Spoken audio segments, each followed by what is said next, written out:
ಪ್ರತಿ ವರ್ಷದಂತೆ ಈ ವರ್ಷವೂ ಬೇಸಿಗೆ ಕಾಲದಲ್ಲಿ ಗದ್ದೆಯಲ್ಲಿ ಭತ್ತ ನಾಟಿ ಮಾಡಿದ್ದೇವೆ.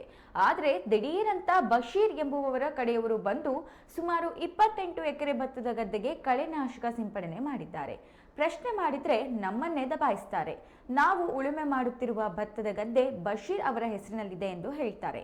ಅವರ ವಿರುದ್ಧ ಪ್ರಕರಣ ದಾಖಲಿಸಲು ಪೊಲೀಸ್ ಠಾಣೆಗೆ ಹೋದ್ರೆ ಪೊಲೀಸರು ದೂರನ್ನ ದಾಖಲಿಸಿಕೊಳ್ತಿಲ್ಲ. ಈ ಕುರಿತು ಇಂದು ಶಿವಮೊಗ್ಗದಲ್ಲಿ ನಡೆದ ಪತ್ರಿಕಾಗೋಷ್ಠಿಯಲ್ಲಿ ಊರ್ಗಡೂರು ಗ್ರಾಮದ ರೈತರು ಮತ್ತು ಊರಿನ ಮುಖಂಡರಾದ ಸದಾಶಿವಮೂರ್ತಿ ಅವರು ಮಾಹಿತಿಯನ್ನ ನೀಡಿದ್ದಾರೆ.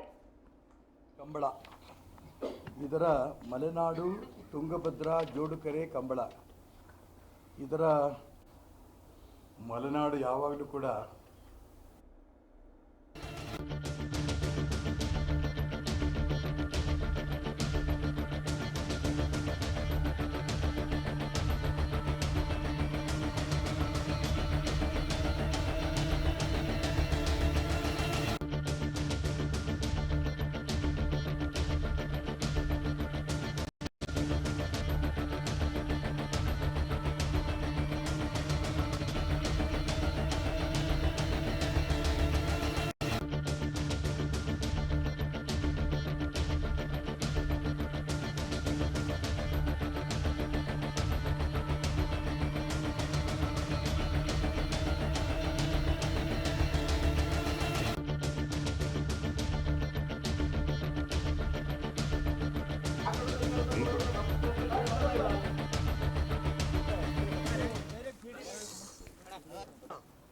ಡಾಕ್ಯುಮೆಂಟ್ಸ್ ಇರೋದಕ್ಕೇನು ಜಮೀನಿಗೇನು ಹಾಕಿದಾರೆ ಕೆಲವರಿಗೆ.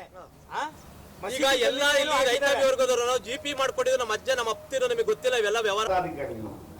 ಈಗ ಜಿಲ್ಲಾ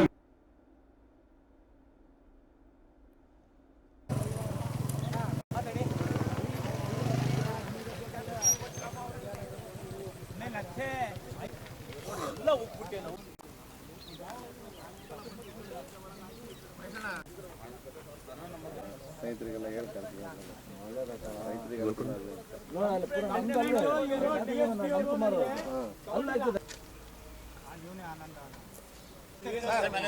ನಾವು ಜಮೀನ್ ಮಾಡ್ತಾ ಇದೀವಿ. ಏನು ನಮ್ ಕಷ್ಟ ಸುಖಗಳು ನೋಡೋಣ ಎಲ್ಲ ರೈತರೇ ಪೂರಾ ನಿಕಾಲ್ನ ಜಾವನ ಕಬ್ಬು ಬಚ್ಕೊರಂದೆ ಅವ ಮಾಡಿದಾರಲ್ಲ.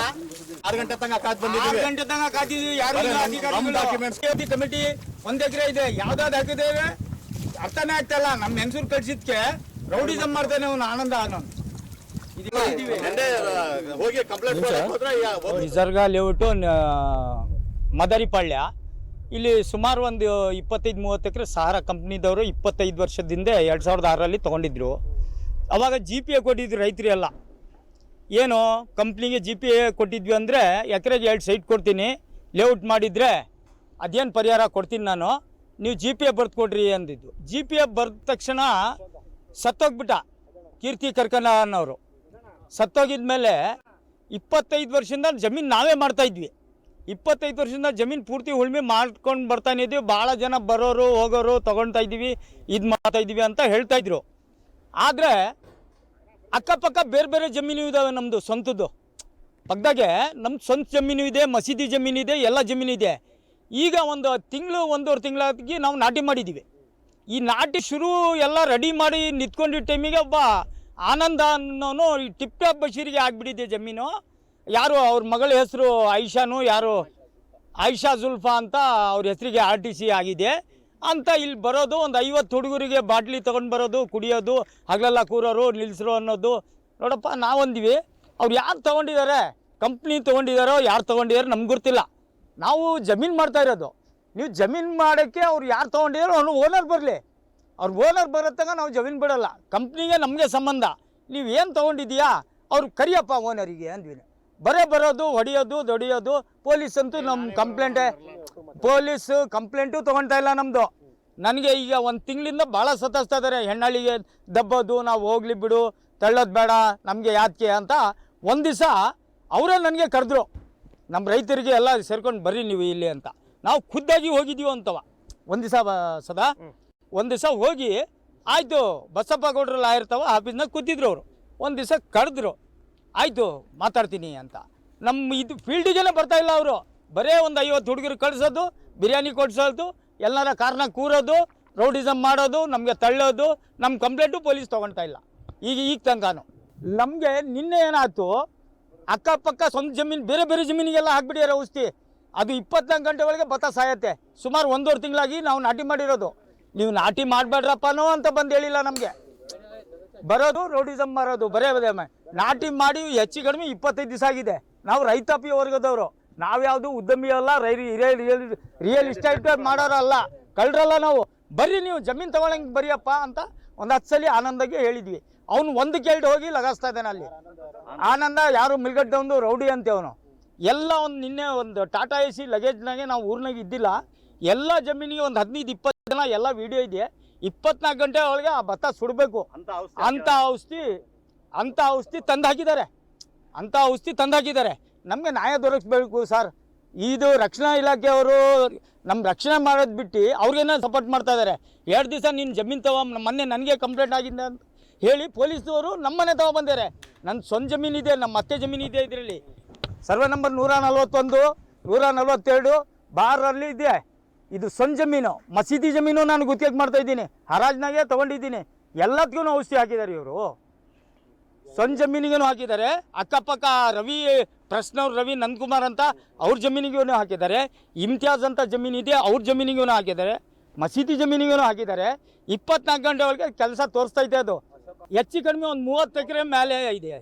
ಕಂಪ್ಲೀಟ್ ಲಾಸ್ ಆಗಿದೆ. ಪೂರ್ತಿ 1.5 ತಿಂಗಳಾಗಿದೆ ಜಮೀನು. ಈಗ ಕಾಣ್ತಾ ಇದೆಯಲ್ಲ ನಿಮಗೆ ಎಲ್ಲ ಬಾಕ್ಸ್ಗಳು, ಒಂದು ಸುಮಾರು 15 ಜನ. ಆಮೇಲೆ ನಮ್ಮ ಮನೆಯವ್ರಿಗೆ ನನ್ನ ಮಗಳಿಗೆ ಕಳಿಸಿ ನಾನು, ಯಾರು ಅಕ್ಕಪಕ್ಕ ನಿನ್ನೆ ಮದುವೆ ಇತ್ತು, ಒಂದು ಸಂಡೇ ಇರೋದ್ರಿಂದ ಊರಿನಾಗೆ ಯಾರೂ ರೈತರು ಇಲ್ಲ. ಒಬ್ಬರು ನಮ್ಮವರು ಫ್ರೆಂಡು ಎಲೆಕ್ಷನ್ ನಿಂತಿದ್ರು, ಇನ್ನೊಬ್ಬರು ಎಲ್ಲ ಮದುವೆಗೆ ಹೋಗಿದ್ರು. ಇಲ್ಲಿ ಜಮೀನು ಯಾರೂ ಇಲ್ಲ. ಎಲ್ಲ ತಂದು 15-20 ಜನ ರೌಡಿಸಮ್ ಮಾಡಿ ನಮ್ಮ ಹೆಂಗಸರು ಮಾತಾಡಿ ಗಲಾಟೆ ಮಾಡಿ ಅವನು ವಿಡಿಯೋ ಇದೆ. ಒಂದು ಅಟಿಕಾ ಬಶೀರ್ ಅವರು, ಆಯಿಷಾ ಜುಲ್ಬಾ ಅವರು ಕಾರ್ನಾಗ ಕೂತಿದ್ರಂತೆ. ಅವ್ರು ಎದುರುಗಡೆ ಬರ್ಬೇಕು ತಾನೆ. ನಮಗೆ ನಾವು ಏನು ಅನ್ಯಾಯ ಮಾಡಿದೀವಿ ಅವ್ರಿಗೆ? ಅವ್ರ ಜಮೀನು ತಗೊಳ್ಳಿ, ನಮ್ಮ ಎದುರುಗಡೆ ಬರ್ಬೇಕು ತಾನೆ. ಯಾಕಪ್ಪ ಜಮೀನು ಮಾಡ್ತಾ ಇದ್ದೀರಾ, ನಾನು ತಗೊಂಡಿದ್ದೀನಿ ಅಂತ ಆನಂದ ತೋರಿಸ್ತಾನೆ ಅಷ್ಟೇ. ನಮಗೆ ನ್ಯಾಯ ಬೇಕು ಸರ್. ಇದು ನಮಗೆ ನ್ಯಾಯ ದೊರಕಿಸ್ಕೊಡ್ಬೇಕು. SP ಸಾಹೇಬ್ರಾಗಲಿ, ಪೊಲೀಸ್ ಇಲಾಖೆಯವರಾಗಲಿ ಈಗ ತನಕ ಯಾರೂ ಬಂದಿಲ್ಲ. ಅವ್ರ ಕಡೆಯಿಂದ ಬರ್ತಾ ಇದ್ದಾರೆ. ನಮಗೆ ಮನೆ ತನಕ ಬಂದಿದೆ. ನಾನು ಸ್ವಂತ ಜಮೀನು ಮಾಡೋಕ್ಕೆ ಬಂದ್ರೂ ಮನೆ ತನಕ ಪೊಲೀಸ್ ಬಂದಿದೆ ನನಗೆ. ಇದು ನಮ್ಮ ಜಮೀನು ಅವಾಗ ನಮ್ಮ ಅಪ್ಪ ಯಾರಿಗೋ ಒಬ್ರಿಗೇನೋ GP ಮಾಡಿಕೊಟ್ಟಿದ್ರು ಅಂತಂದು ನಮಗೆ ಗೊತ್ತಿಲ್ಲದಲ್ಲೇ ಗಮನಕ್ಕೆ ಬಂದಾಗಿಂದ ಅವ್ರು ಈಗ ಮೊನ್ನೆ ಒಂದು 3 ತಿಂಗಳಿಂದ ಬಂದು ಈ ಟಿಪ್ ಟಾಪ್ ಬಶೀರು ಮತ್ತು ಅವ್ರ ಮಗಳು ಅವರೆಲ್ಲ ಬಂದು ಯಾರೋ ರೌಡಿಗಳಿಗೆಲ್ಲ ಬಿಟ್ಟು ನಮಗೆ ಜಮೀನು ಮಾಡೋಕ್ಕೆ ಬಿಡ್ದಲ್ಲೇ ಗದ್ದೆಯಲ್ಲಿ ಕೆಲಸ ಮಾಡೋ ಹೆಣ್ಮಕ್ಳಿಗೆಲ್ಲ ಬಟ್ಟೆ ಎಲ್ಲ ಎಳೆದಾಡಿ ಹೀನಾಯ ಶಬ್ದಗಳಿಂದೆಲ್ಲ ಮಾತಾಡಿ ನೆನ್ನೆ ಗುದ್ದೆಲ್ಲ ಕಸ್ಕೊಂಡು ಕೆಲಸದವನಿಗೆಲ್ಲ ಹೊಡೆದಿದ್ದಾರೆ. ನಮಗೆ ಆದಷ್ಟು ಬೇಗ ನ್ಯಾಯ ಒದಗಿಸ್ಕೊಡ್ಬೇಕು. ಡಿಪಾರ್ಟ್ಮೆಂಟ್ ರಕ್ಷಣಾಧಿಕಾರಿಗಳ ಹತ್ರ ಹೋದರೆ ಇವತ್ತು ಕಂಪ್ಲೇಂಟ್ ನಾಳೆ ಬರ್ರಿ, ನಾಡ್ದು ಬರ್ರಿ, ನಿಮ್ಮ ರೆಕಾರ್ಡ್ ಏನಿದೆ ತರ್ರಿ ಅಂತೆಲ್ಲ ಪ್ರಶ್ನೆ ಮಾಡ್ತಾರೆ. ಇವತ್ತು ಏನಾರ ನಿನ್ನೆ ಅವರೆಲ್ಲ ಒಂದು 15-20 ಜನ ಬಂದಾಗ ನಮ್ಮ ಸ್ನೇಹಿತರವರು ಮಿಸ್ಸಸ್ ಬಂದು ತಡೆಯೋಕ್ಕೆ ಹೋದರೆ ಏನೇ ಬೇವರ್ಸಿ ಮುಂಡೆ, ನಿಮ್ಮ ಅಪ್ಪಂದೇನೆ ಜಮೀನು ಅಲ್ಕಾ ಮುಂಡೆ ಅಂತೆಲ್ಲ ಬೈದು ನಮ್ಮ ಸೌಕಾರ ಬೇಕಾದಷ್ಟು ದುಡ್ಡು ಖರ್ಚು ಮಾಡ್ತಾನೆ ಕಣೆ, ಎಷ್ಟು ಜನ ಬರ್ತೀರಾ ಬರ್ರಿ ಕೊಲೆ ಮಾಡ್ತೀವಿ ನಾವು, ಈ ರೀತಿ ಎಲ್ಲ ಬಂದು ಎದುರಿಸಿ ನಮ್ಮ ಜೀವಕ್ಕೆ ತುಂಬ ಭಯ ತಂದುಕೊಟ್ಟಿದ್ದಾರೆ. ಆದಷ್ಟು ಬೇಗ ಕೈ ಮುಗಿ ಕೇಳ್ಕೊಂತೀವಿ, ಇದರಿಂದ ನಮಗೆ ನ್ಯಾಯ ದೊರಕಿಸ್ಕೊಡಿ. ನಮಗೆ ಭೂಮಿನೂ ಬೇಕು, ನ್ಯಾಯ ಬೇಕು. ನಿನ್ನೆ ಬೆಳ್ತಿರ್ತಕ್ಕಂಥ ಬೆಳೆಗೆ ಔಷಧಿ ತಂದು ಹಾಕ್ಬಿಟ್ಟು ಇವತ್ತು ಬೆಳೆಯೆಲ್ಲ ಸುಟ್ಟೋಗಿದೆ. ನಾವು ಜೀವನ ಮಾಡೋದೇ ರೈತಾಪಿ ವರ್ಗದಲ್ಲಿ. ಇವತ್ತು ನಾವು ಗದ್ದೆ ಬಿಟ್ಟರೆ ಬೇರೆ ಉದ್ಯೋಗ ನಮಗೇನು ಕಲ್ತಿಲ್ಲ. ಆದಷ್ಟು ಬೇಗ ನಮಗೆ ನ್ಯಾಯ ದೊರಕಿಸ್ಕೊಡಿ. ಬರೀ ಕೆಸರನಾಗ ಸಾಯೋನು, ಏನು ಅವನಿಗೆ ಉದ್ಯಮ ಇರಲ್ಲ. ಬರೀ ಅವನಿಗೆ ಏನಪ್ಪ ಅಂದರೆ ಸೈಟು ಅವು ಇವು ಮಾರಾಟ ಮಾಡ್ಲಿಕ್ಕೆ ಬರಲ್ಲ. ಏನಿದ್ರೂ ಏನು ಕಷ್ಟ ಮಾಡಬೇಕು, ತಿನ್ನಬೇಕು. ಅವನು ಆ ಕಷ್ಟ ಮಾಡಿ ತಿನ್ನೋ ಜಾಗದಾಗೆ ಈಗ ಈ ಥರ ಇದು ಹಾಕಿದ್ದಾರೆ, ಔಷಧಿ ಹಾಕಿದ್ದಾರೆ. ಈ ಔಷಧಿ ಹಾಕಿರೋರಿಗೂ ಮತ್ತು ಈ ಮಾಡ್ಸೋಕ್ಕೆ ಕೊಟ್ಟಿದ್ದಾರಲ್ಲ ಅವ್ರಿಗೆ ಎರಡಿಗೂ ಕ್ರಮ ಹಾಕೋಬೇಕು. ಅದು ಎಲ್ಲ ಮಾಡೋ ಕೆಲಸ ಎಲ್ಲ ಪೊಲೀಸ್ನವ್ರು ಮಾಡಬೇಕು. ಅವ್ರು ಮಾಡ್ತಾ ಇಲ್ಲ. ನೆನ್ನೆನೂ ಸಹ ನಾವು ಅಲ್ಲಿ ಹೋಗಿ ಪೊಲೀಸ್ ಸ್ಟೇಷನಿಗೆ ಹೋಗಿದ್ರೂ ನಮ್ಮದು ಏನು ಕಾನೂನಾಗೆ ಏನೂ ಮಾತೇ ತೊಗೊಂಡಿಲ್ಲ. ಅವರು ಬರೀ ಏನು ಕೇಳ್ತಾ ಇದ್ದಾರೆ ಅಂದ್ರೆ ನಿಮ್ಮ ಹತ್ರ ಏನು ರಿಕಾರ್ಡ್ ಇದೆ ಅಂತ ಕೇಳ್ತಾರೆ. ನಮ್ಮ ಹತ್ರ ಏನಿದೆ ರಿಕಾರ್ಡ್? ರೈತರ ಹತ್ರ ಏನು ರಿಕಾರ್ಡ್ ಇರುತ್ತೆ? ಏನೂ ಇರಲ್ಲ. ಬರೀ ರಿಕಾರ್ಡ್ ಕೇಳ್ತಾ ಇದ್ದಾರೆ. ಈಗ ಅವ್ರಿಗೆ ರಿಕಾರ್ಡ್ ಕೇಳ್ತಾ ಇಲ್ಲ ಅವರು, ನಮಗೆ ಮಾತ್ರ ರಿಕಾರ್ಡು. ಈಗ ನಾವು ಸರ್ ಪಾಣಿ ಎಲ್ಲ ಇದೆ ಸರ್, ಇದೆ ಸರ್, ಇದೆ ಅಂತ ಹೇಳಿದರೆ ಈಗ ನಾವು ತೊಗೊಂಡು ಮತ್ತೆ ಇನ್ನೊಬ್ರಿಗೆ ಮಾರಿದ್ವಿ. ಆ ಜಾಗನೂ ಮತ್ತೆ ಹೋಗಿದ್ದಾರೆ. ಈಗ ಅದು 2 ಎಕರೆ ಜಾಗ, ಅದರಲ್ಲೂ ಇದಾಗಿದೆ. ಮತ್ತು ಇದು ಮಾಡಿಸಿದ್ದೀವಿ ನಾವು, ಅಲ್ಯುನೇಷನ್ ಬೇರೆ ಮಾಡಿಸಿದ್ದೀನಿ ಅದರಲ್ಲೇ. ಅದು ಇನ್ನೊಬ್ರಿಗೆ ಕೊಟ್ಟಿದ್ದೀನಿ, ಅವರು ನಮಗೆ ಮತ್ತೆ ಕೇಸ್ ಹಾಕ್ತಾ ಇದ್ದಾರೆ. ಇಷ್ಟೆಲ್ಲ ಆಗಿದೆ. ಈಗ ಮುಂಚೆ ನಾವು ಕೊಟ್ಟಿದ್ದು ಇದೀಗ GP ಸರ್, ಈಗ ಹೆಚ್ಚು ಕಡಿಮೆ 50-50 ಸಾವಿರ ರೂಪಾಯಿ ಆಗುತ್ತೆ ಸರ್. ಬರೀ 50 ಸಾವಿರ ರೂಪಾಯಿ ಅಲ್ಲ, ಈಗ ಬೆಳೆಸಿ ಅದು ಮಾಡಿ ಮತ್ತೆ ಖರ್ಚು ಮಾಡೋ ತನಕ ಇದೆಲ್ಲ ಆಗತ್ತೆ. ಮತ್ತು ಇವ್ರು ಏನಪ್ಪ ಅಂದರೆ ಇಲ್ಲಿ ಬರೋದು, ಕುಡಿಯೋದು, ಮಜಾ ಮಾಡೋದು, ನಮಗೆ ತೊಂದರೆ ಕೊಡೋದು, ಇವೆಲ್ಲ ಮಾಡಬಾರ್ದು. ಏನಪ್ಪ ಅಂತ ಹೇಳಿದರೆ ನಮಗೆ ಕಾನೂನು ರೀತಿಯಾಗಿ ನಮಗೆ ಸರಿಯಾಗಿ ಇದು ಬರ್ಬೇಕು ಸರ್, ನಮಗೆ ಬಗೆಹರಿಸಿ ಮಾಡಿಕೊಡ್ಬೇಕು.